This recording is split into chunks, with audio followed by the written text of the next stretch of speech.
Shalom saudaraku, selamat berjumpa kembali pada saat ini bersama saya, Martinus Esong. Kita tentunya bersyukur kepada Tuhan karena boleh dipertemukan kembali pada saat ini. Kembali saudara, saya akan menyampaikan kebenaran firman Tuhan. Dan juga saudara, pada saat ini firman yang akan saya sampaikan sekaligus menjawab salah satu pertanyaan dari sekian pertanyaan saudara-saudara yang chat saya, di mana pada pertanyaan itu saudara memang perlu untuk digumuli ya. Perlu untuk digumuli apa maksudnya, apa kebenarannya, dan apa kata Alkitab untuk hal itu saudara. Tema yang akan saya bawakan pada saat ini saudaraku hendak menjawab atau memberikan pemahaman bukan menurut kata hati saya loh, tapi menurut kata hati Tuhan lewat firman-Nya pada saat ini. Di mana saudara, yang saya maksudkan adalah banyak orang yang menganggap, mungkin saudara yang mengalami ini, ada mungkin saudara ya, banyak orang yang kemudian menganggap bahwa hal ini akan membuat dan harus membuat dia menjadi pribadi-pribadi yang pasif, atau tidak usah aktif di dalam kegiatan-kegiatan yang formal dan lain sebagainya. Banyak orang yang kemudian beranggapan bahwa orang-orang seperti ini memiliki sebuah kelainan atau masalah dan banyak anggapan. Yang dimaksudkan saudara adalah mungkin ada di antara saudara, dia atau orang-orang yang kebiasaannya atau dalam kehidupannya dia dikenal dengan istilah kidal. Ini dia, kidal. Saudara, kidal ini menjadi sebuah permasalahan ya. Dan nanti itu saya akan bahas tuntas dalam firman pada saat ini. Dan itu juga membuat saya semangat untuk menyampaikan firman sehubungan dengan itu, supaya saudara dan saya memiliki sebuah teori atau sebuah landasan yang kuat sehubungan dengan hal itu. Nah, saya tidak akan mendasarkannya terhadap apa yang saya tahu, tetapi saya akan mendasarkan semuanya itu kepada firman Tuhan sendiri, perkataan firman Tuhan sendiri. Nah, bahannya saudara yang akan menjadi landasan atau penguatan kita bersama pada saat ini dari Hakim-Hakim pasal 3 ayat 14 dan 15. Hakim-Hakim pasal 3 ayat 14 dan 15. Saudaraku, mari kita satu di dalam doa, kita mohon pertolongan kepada Tuhan. Kita berdoa. Kembali Tuhan, kami menghampiri tahta kekudusan-Mu, bersyukur untuk setiap hal yang Tuhan rancangkan tanpa celah, begitu sempurna adanya di dalam kehidupan kami. Terima kasih Tuhan, kembali pada kesempatan ini hamba-Mu yang sangat terbatas ini akan memperdengarkan firman-Mu, di mana kami percaya firman-Mu adalah makanan rohani yang akan terus memampukan kami mengerti, memahami setiap hal yang Tuhan rancangkan dalam hidup kami. Hamba-hamba-Mu yang akan mendengarkan, Kau berkati, dan pada saat ini Tuhan kami percaya kami akan dituntun dan diberkati oleh firman Tuhan sendiri. Dalam nama Tuhan Yesus kami berdoa. Amin. Saudara, saya akan bacakan dulu ya firman Tuhan. Hakim-Hakim pasal 3 ayat 14 dan 15. Firman Tuhan saudaraku, 18 tahun lamanya orang Israel menjadi takluk kepada Eglon, Raja Moab. Lalu orang Israel berseru kepada Tuhan, maka Tuhan membangkitkan bagi mereka seorang penyelamat, yakni Ehud anak Gera, orang Benyamin, seorang yang kidal. Dengan perantaraannya orang Israel biasa mengirimkan upeti kepada Eglon, Raja Moab. Demikian jauh saudaraku firman Tuhan yang saya sampaikan pada saat ini. Yang disebut berbahagia adalah saudara dan saya yang terus diberi kesempatan untuk mendengarkan firman-Nya. Dan tidak sampai di situ saudara, saudara juga praktekkan di dalam setiap kehidupan Bapak Ibu saudara dan saya. Amin firman Tuhan. Saya memberikan tema saudara pada saat ini untuk renungan kita, yaitu Allah mau memakai siapa saja. Allah mau memakai siapa saja. Ya, namun sebelumnya saudara, saya ingin menyapa dulu dengan ucapan shalom. Shalom saudara yang sama dikasihi Tuhan, saudara-saudaraku dari Sabang sampai Merauke yang ada secara khusus karena kebetulannya saya orang Toraja. Salam dari Toraja buat saudara-saudara di seluruh penjuru tanah air, bahkan di beberapa tempat di luar negeri ini yang ada di Toraja, di berbagai pulau di Indonesia, di luar negeri. Salam hormat saya, Tuhan Yesus berkati sekalian. Sekiranya saudara terus dalam keadaan yang penuh sukacita.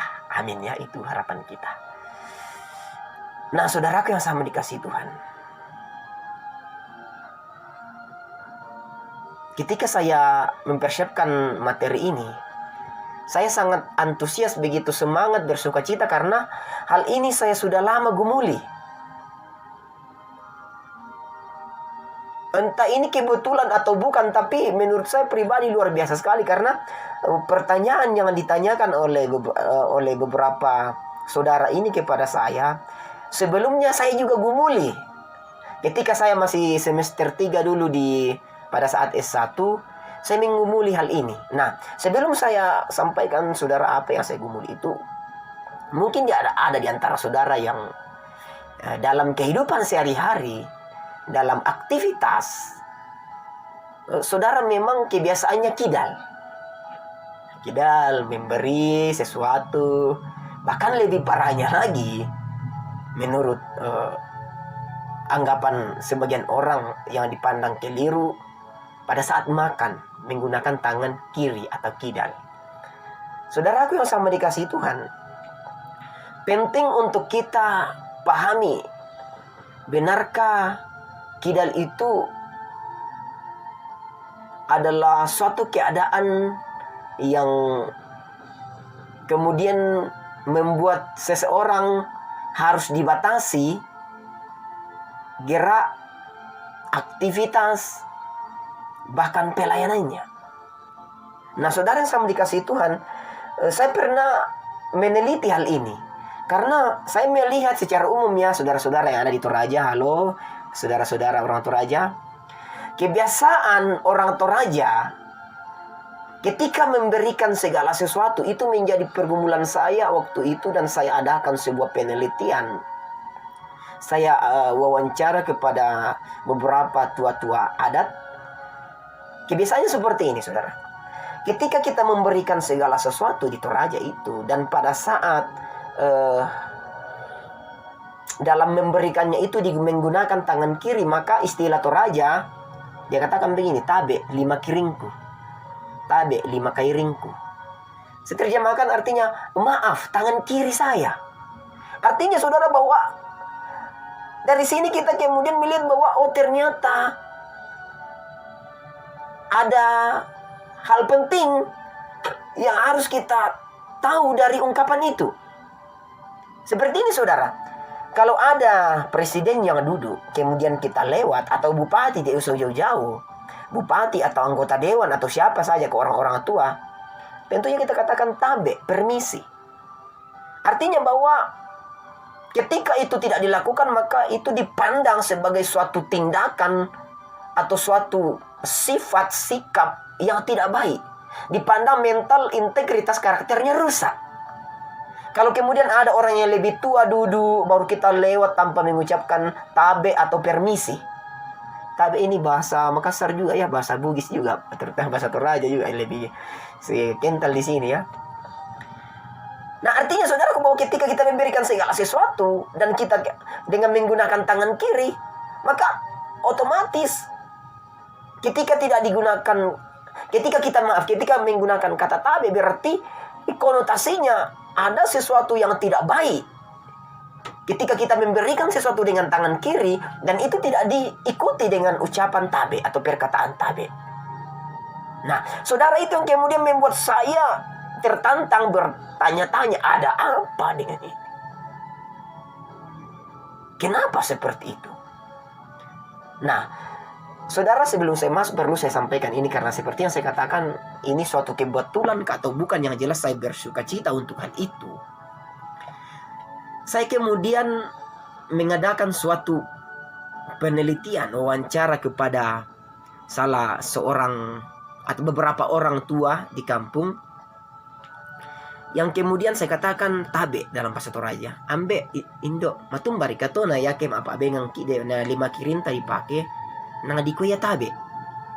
Itu bahasa Indonesia begini, saya mengatakan kepada mereka, ibu bapak orang tua aku mohon maaf, saya bertanya, kenapa kebiasaan orang Toraja memberikan segala sesuatu itu kalau menggunakan tangan kiri itu seolah-olah tidak sah atau tidak baik dan lain sebagainya kalau tidak disertai dengan ungkapan kata tabe.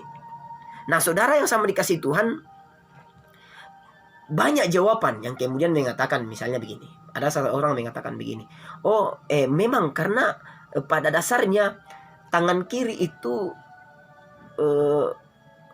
tidak bagus digunakan dalam memberikan segala sesuatu. Jawaban yang lain katakan begini, dalam bahasa Toraja memang tayana melo tu 5 kiri. Dan yang berikut saudara, ungkapannya lebih parah lagi dalam bahasa Toraja, dikatakan begini, marutta tu 5 kairi.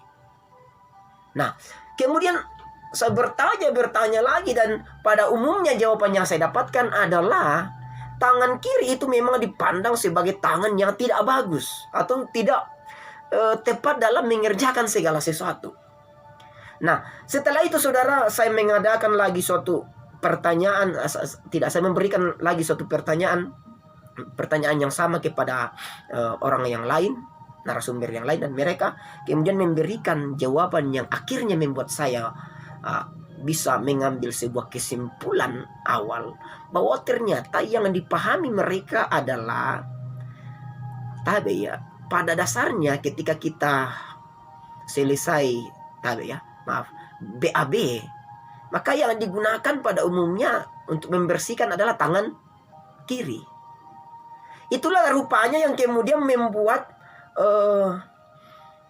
sebagian orang beranggapan bahwa tangan kiri itu tidak bagus. Nah, tapi tidak sampai di situ permasalahannya, saudara. Yang ingin saya sampaikan menjawab pertanyaan itu adalah bagaimana kemudian anggapan itu kita pahami secara benar. Ya. Karena saya melihat dari anggapan-anggapan seperti itu, fakta ini saudara, banyak terjadi. Kemudian itu berimbas pada pembatasan atau ada sekat-sekat yang diberlakukan kepada seseorang dalam melaksanakan segala sesuatu. Ini real saudara, ini benar. Ada salah seorang yang saya jumpai di salah satu tempat di Toraja, saya tidak usah sebut nama jemaatnya. Saya lihat potensinya ada, pintar main musik dan lain sebagainya, tapi rupanya di tempatnya itu kental dengan teori atau pemahaman bahwa orang yang dalam tanda kutip kebiasaannya kidal itu tidak bagus, tidak baik. Akhirnya dia minder dan tidak mau menggunakan talentanya untuk melayani Tuhan. Nah, secara tidak langsung saudara, hal ini akan kemudian menghancurkan atau memporak-porandakan psikis seseorang. Psikologi seseorang akan terganggu dengan anggapan-anggapan atau teori-teori seperti itu, saudara. Lebih parahnya lagi, kalau di Toraja, biasa pasti mirah gitu ya. Pasti saudara pernah mendengarkan ini, saya khusus yang Toraja. Mohon maaf yang di pulau-pulau yang lain, di tempat yang lain, mungkin pernah juga mendengarkan begini, istilah begini dalam bahasa Toraja. Nanti saya terjemahkan lagi. Kairisese, kidal kucing. Saya lagi bingung, kenapa ini? Karena saudara, mohon maaf ya, bukan saya membela diri. Karena kebetulan saya juga ini kidal. Ya, saya juga kidal saudara. Makanya ketika saya mendengarkan ungkapan kairisese, maka wah, masa kita dibilangi ini kairisese, baik tidak mau ini, saya harus cari tahu ini. Tapi waktu saya semester 3, pas saya pulang kuliah, secara tidak sengaja saya melihat karena kebetulan di rumah ada kucing. Saya duduk, saya mengamati mereka lagi bermain, si bobo-bobo lagi bermain, berkelahi slow gitu. berkelahi manja. Saya lihat, memang yang dominan dia pakai adalah kaki depan yang kiri. Ya tidak dengar ular itu. Cakar-cakar pakai tangan dominan tangan. Oh ini rupanya. Nah saudaraku yang sama dikasih Tuhan, bagaimana kemudian kita melihat hal itu? Apakah benar orang atau seseorang yang kemudian kebiasaannya kidal itu tidak baik atau macam-macam dan lain sebagainya? Saudaraku yang sama dikasih Tuhan, saya memberikan tema yaitu Allah mau memakai siapa saja. Nah, saudaraku yang sama dikasih Tuhan, kalau kita lihat beberapa buku atau media, misalnya dalam selisih.com, di situ menuliskan bahwa anggapan-anggapan orang terhadap beberapa anggapan orang terhadap dia atau terhadap pribadi yang kebiasaannya kidal itu, misalnya dia pandang sebagai kelainan, atau kemudian dia dipandang rendah, dibatasi ruang gerak pelayanannya, tidak memiliki kebebasan yang sama dalam status sosial. Nah ini saudara kasus, dan ini juga terjadi di beberapa tempat yang saya lihat. Dan tentunya saudara, kalau kita jujur, kalau hal ini tidak kemudian kita pahami dengan benar, maka anggapan-anggapan itu akan terus berkembang dan tentunya akan menjadi fatal, bahkan akan membuat seseorang mengalami luka batin yang mendalam, saudara. Nah, benarkah anggapan seperti itu, saudara? Kita akan lihat apa kata firman Tuhan pada saat ini. Hakim-Hakim pasal 3 ayat 14 dan 15 di sini berbicara tentang respon atau tindakan kasih Allah yang dinyatakan kepada orang Israel. Ayat 12 dan 13 di situ saudaraku berbicara tentang tindakan-tindakan orang Israel yang kemudian mulai membelok, memberontak. Dikatakan di ayat 12 bahwa mereka melakukan apa yang jahat di mata Tuhan, dan apa yang jahat di mata Tuhan itu tidak berkenan.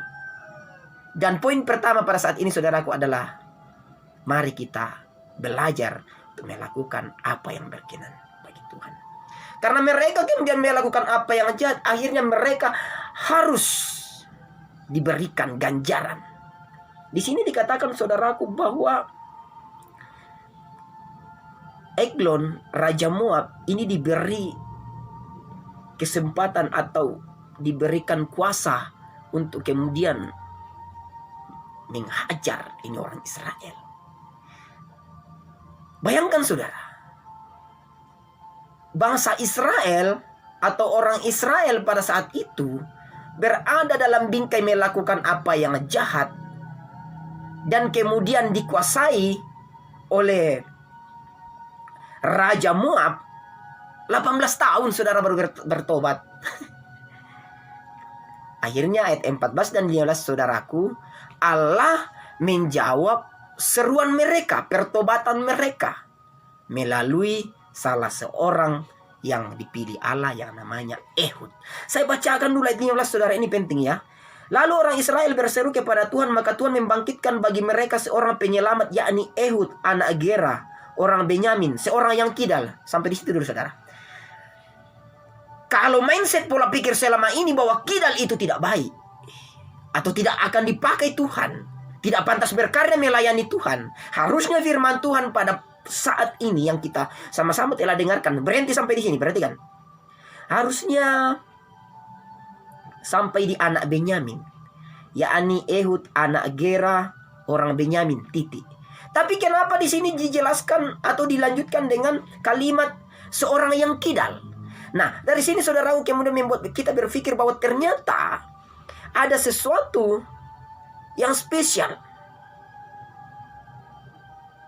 Sesuatu yang spesial atau ada hal-hal yang khusus dengan orang yang kidal. Makanya dituliskan di sini seorang yang kidal. Nah, saudaraku yang sama dikasih Tuhan, Ehud ini siapa? Ehud dalam pembacaan kita di ayat 15 dikatakan dia adalah anak Gera dari suku Benyamin. Tapi kemudian penafsiran lain mengatakan juga bahwa Ehud ini saudara adalah seorang hakim kuno dari bangsa Israel. Dan dia juga adalah suku Lewi memang. Dia adalah seorang hakim, saudara. Nah, di sini saudaraku dikatakan bahwa Allah memakai Ehud untuk kemudian menyelamatkan bangsa Israel, seorang yang kidal. Nah, seorang yang kidal di sini saudaraku hendak menegaskan bahwa ternyata Allah bisa memakai saudara dan saya sama seperti Dia menciptakan saudara dan saya. Saudara bisa paham ya? Allah bisa memakai saudara dan saya kapanpun dalam bentuk kondisi apapun untuk perkara-perkara menurut ukuran Tuhan. Sama seperti Dia menciptakan kita, itu berada dalam kontrol, berada dalam kendali, berada dalam kuasa Allah. Saudaraku yang sama dikasih Tuhan. Yang berikut saudara, ini yang penting. Dalam Hakim-Hakim juga berusaha untuk menjelaskan bahwa ternyata banyak orang-orang spesial yang dipakai Tuhan dalam pelayanan, dan mereka itu berada dalam tanda kutip hidup dengan kebiasaan kidal. Kita dapat lihat saudaraku dalam Hakim-Hakim pasal 20 ayat 16. Saya akan bacakan ya. Hakim-Hakim pasal 20 ayat 16, firman Tuhan, dengarkan saudaraku. Dari segala laskar Israel ini, ada 700 orang pilihan yang kidal. Perhatikan saudara, luar biasa kan? Ada 700 orang pilihan yang kidal. Dan setiap orang dari mereka dapat mengumban dengan tidak pernah meleset sampai sehelai rambut pun. Dahsyat kan yang kidal? Dapat mengumban tanpa meleset sehelai rambut pun.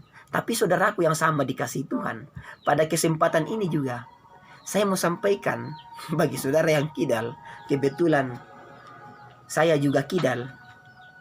Jangan kemudian langsung pukul dada. Weh, kidal, especially kata firman Tuhan, luar biasa dan lain sebagainya. Yang ingin saya tegaskan pada saat ini saudaraku adalah bukan masalah kidalnya, bukan masalah kadalnya atau kanannya dan lain sebagainya. Tetapi yang hendak ditegaskan firman Tuhan pada saat ini adalah seharusnya saudara dan saya hidup dalam tanda kutip penyerahan total, membuka hati, menjadi pribadi yang menghamba, melayani Tuhan dengan sungguh-sungguh. Karena Allah mau memakai saudara dan saya untuk melayani Tuhan tanpa dibatasi atau ada sekat-sekat, si kidal, si kanan, si kadal dan lain sebagainya. Tidak ada seperti itu saudaraku.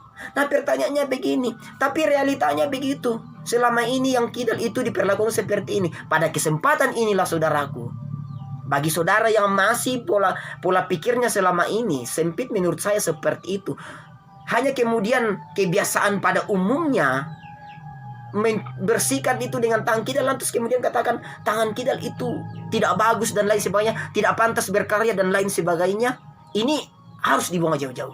Karena memang ini telah terjadi. Telah banyak kemudian teori-teori itu kemudian menjatuhkan atau kemudian mempenjarakan, menghimpit, memporak-porandakan mental atau rasa percaya diri seseorang. Dan itu berujung pada rasa minder dalam hal pelayanan atau dalam hal mengerjakan segala sesuatunya. Saudaraku yang sama dikasih Tuhan, kata kuncinya adalah begini. Kerjakan apa yang saudara kerjakan menurut ukuran Tuhan, jangan menurut ukuran manusia. Karena ketika kita bertitik tolak atau menjadikan ukuran manusia sebagai dasar dalam pelayanan, maka secara pasti kita yang kidal akan minder. Katanya tidak tahu, minder itu tidak bagus. Katanya kidal itu tidak bagus, ini dan sebagainya. Benar, that's right, I agree. Tapi itu menurut ukuran manusia. Menurut ukuran Tuhan itu tidak akan pernah sama dengan ukuran manusia. Ukuran manusia pasti meleset, tapi ukuran Allah tidak akan pernah meleset. Aminkan itu.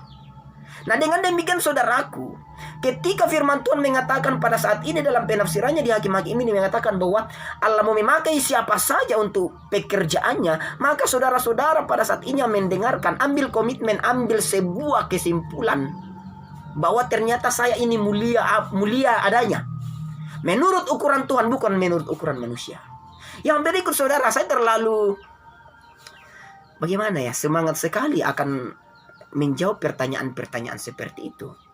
Kalau kemudian ada orang mengatakan bahwa tangan kidal itu tidak baik dan lain sebagainya, kita bertitik tolak saudaraku dari kitab Kejadian, di mana di situ dalam kisah penciptaan, setelah segala sesuatunya telah diciptakan oleh Allah, maka kemudian Allah menciptakan manusia. Dan di situ dikatakan saudaraku bahwa manusialah ciptaan yang paling sempurna, paling mulia. Saudara, tidak ada dikatakan di situ bahwa manusia diciptakan sempurna kecuali tangan kiri. Saya tidak habis pikir saudaraku kalau ada teori seperti ini yang mengatakan seperti itu dalam Alkitab, kemudian mengatakan hanya diciptakan mulia sempurna kecuali tangan kiri, maka silakan kita potong tangan kiri ini. Tapi bukan masalah itunya saudara. Yang penting di sini adalah rupanya kita itu diciptakan pada dasarnya sempurna, pada dasarnya mulia menurut ukuran Tuhan, bukan menurut ukuran manusia. Karena kapan kita ingin membuat segala sesuatu sempurna, menilai segala sesuatu sempurna menurut ukuran kita, itu tidak akan pernah ada. Karena yang sempurna itu hanya milik Allah. Yang sempurnalah yang bisa menarasikan sesuatu menjadi sempurna. Kalau yang tidak sempurna ingin mentransendensi atau menjelaskan sesuatu yang sempurna, mana bisa saudaraku. Nah dengan demikian saudaraku, saya mau tutup seperti ini. Tidak ada alasan untuk kemudian katakan, oh dia tangan kiri, saya tangan kiri, setiap pantas melayani Tuhan. Tapi yang ada adalah saudara dan saya pantas melayani Tuhan. Kerjakan apa yang hari ini saudara bisa kerjakan dengan hati yang menghamba, dengan sungguh-sungguh kepada Tuhan. Karena tema pada saat ini mengatakan bahwa Allah mau memakai siapa saja. Bukan yang hanya kanan, pejabat dan lain sebagainya. Semua dipakai Tuhan. Yang ada, yang perlu adalah siapkah kita dipakai Tuhan. Teruslah melayani Tuhan saudaraku. Jangan pernah gentar. Dan saudara-saudara yang selama ini pola pikirnya masih terlalu bersifat menghakimi atau menjustifikasi buruk orang-orang yang kidal dan lain sebagainya, dalam kondisi apapun, mari saudaraku, itu dibuang jauh-jauh. Dan kita menjadi pribadi-pribadi yang saling merangkul, saling bergandengan tangan dalam melayani Tuhan. Terpujilah Kristus. Amin firman Tuhan. Saudaraku, mari kita berdoa. Kami bersyukur kepadamu Tuhan. Pada kesempatan ini kami boleh belajar firman-Mu. Dan biarlah Tuhan ini menjadi terang bagi kami. Menjadi penguatan, sukacita, berkat bagi kami. Untuk kemudian menjadikan kehidupan kami sebagai suatu kesempatan untuk melayani Tuhan tanpa melihat atau tanpa dibatasi sekat-sekat kidal, kanan dan lain sebagainya, jabatan dan lain sebagainya. Tuhan mengajarkan kami melalui firman-Mu pada saat itu bahwa Allah mau memakai kami secara keseluruhan. Allah mau memakai siapa saja. Yang dibutuhkan adalah kesungguhan hati kami, hati yang menghamba untuk melayani Tuhan. Sekiranya saudara-saudara yang boleh menonton firman pada saat ini, mendengarkan firman-Mu, Tuhan berkati, peliharakan, sehingga di dalam kehidupannya akan terus bersukacita melayani Tuhan. Terima kasih Tuhan, ini syukur kami, permohonan kami, dalam nama Tuhan Yesus Kristus kami berdoa. Amin. Demikian saudaraku kebersamaan kita pada saat ini. Bagikan firman Tuhan ini sehingga boleh menjadi berkat bagi saudara-saudara kita, secara khusus bagi saudara-saudara yang mungkin selama ini masih berada dalam rasa pasif atau rasa tidak percaya diri melayani Tuhan karena kidal, karena anggapan ini dan itu. Saudaraku, firman Tuhan pada saat ini telah menjelaskan, telah menguatkan bahwa bukan masalah kiri atau kanan, tetapi yang dituntut adalah kesungguhan hati kita di dalam melayani Tuhan. Mari saudaraku, tontong si pakaboro, tanya si pobo. Artinya, mari saudaraku kita tetap menjadi berkat bagi orang lain, tetap memupuk rasa cinta, kasih, sayang, bukan benci, amarah, dendam, dan lain sebagainya. Sampai jumpa lagi di video-video berikutnya dalam renungan firman Tuhan. Salam hormat saya. Mohon maaf kalau ada hal yang tidak berkenan. Tuhan Yesus memberkati.